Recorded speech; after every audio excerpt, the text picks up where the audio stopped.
Well, transgender troops have now been told differently by their commander-in-chief. The U.S. Supreme Court has lifted an injunction allowing President Donald Trump's transgender military ban to come into force. Trump first announced the move on Twitter, citing medical costs and disruption. The order dismantles an Obama-era policy which allowed transgender people to openly serve in the armed forces and receive medical care. Activists say it's another example of Trump's discriminatory agenda against the LGBT community. So what's in store for transgender troops now? Well, let's go to Washington, D.C. and ask Brynn Tannehill, who's a former pilot for the United States Navy, as well as the author of Everything You Ever Wanted to Know About Trans. Brynn, thanks so much for joining us here on the Newsmakers. Do you feel let down by the Supreme Court? Absolutely. This is extraordinarily disappointing. Transgender service members are deployed around the world. They've been defending our country for decades. And they are over twice as likely to serve the country in the military as the general population.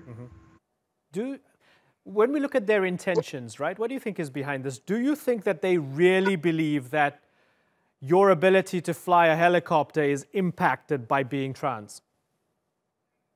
We can't exactly say what the Supreme Court's intentions were, given that they did not rule on the merits of the case. However, the intent of the ban itself does not take into account whether or not individuals are actually capable of serving.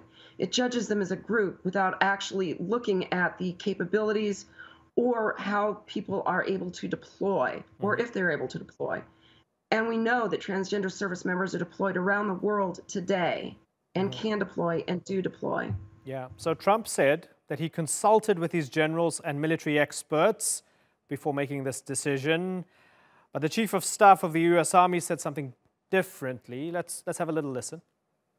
I personally did not, but nor would I have expected to. And I noticed that's been in the media out there. General Mark Milley basically said, I wasn't consulted, we weren't consulted. How does that make you feel?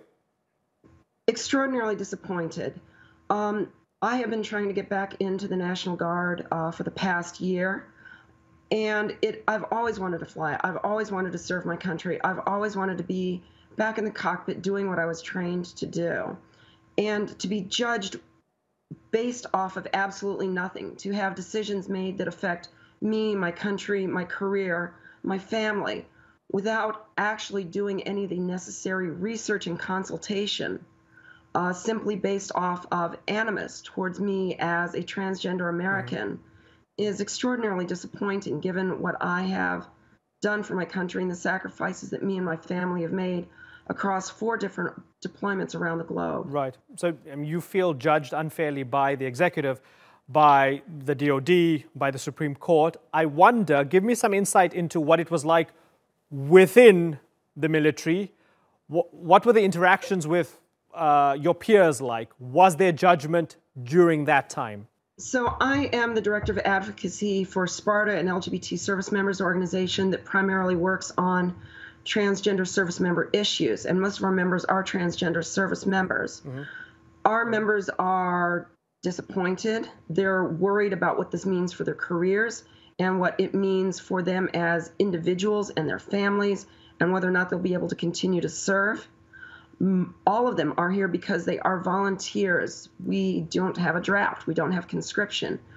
Every last one of our members are people who wanted to join the military and to serve our country.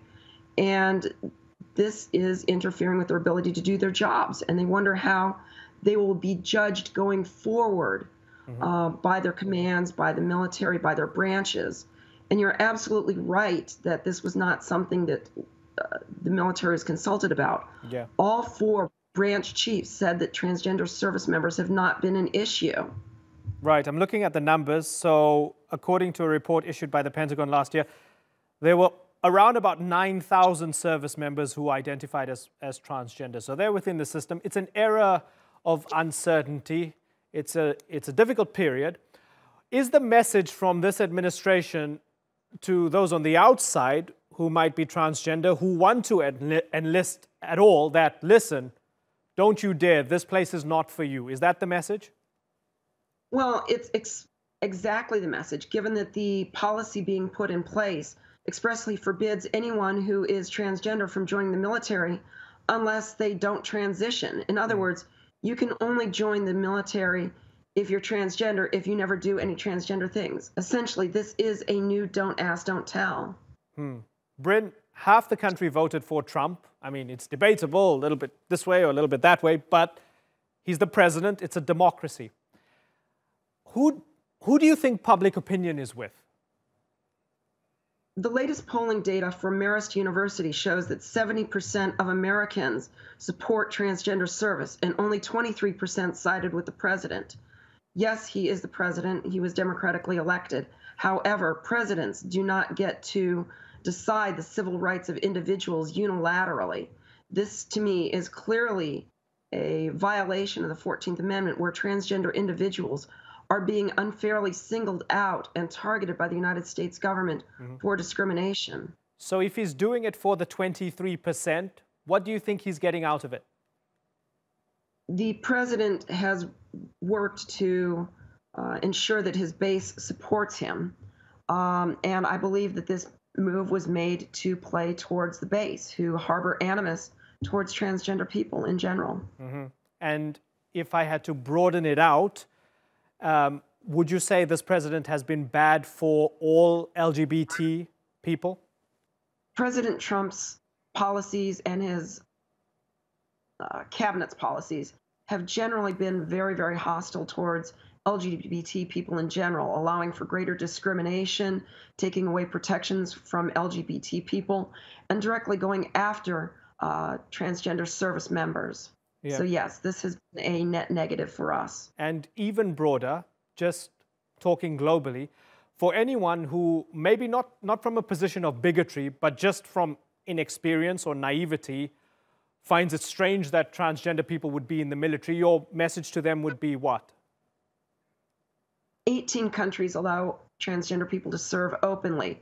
Most of them are our allies and people within NATO and people that we work with in coalitions in the world's hottest areas of activity, in the Fifth Fleet and in CENTCOM. This is not something new. We are the only country that has ever decided to reverse ourselves on allowing transgender people to serve. We are now setting ourselves back, and we are not in alignment with what our allies believe and have found to be true. Brynn Tannehill, it's been really great talking to you here on the Newsmakers. I thank you very much for joining us.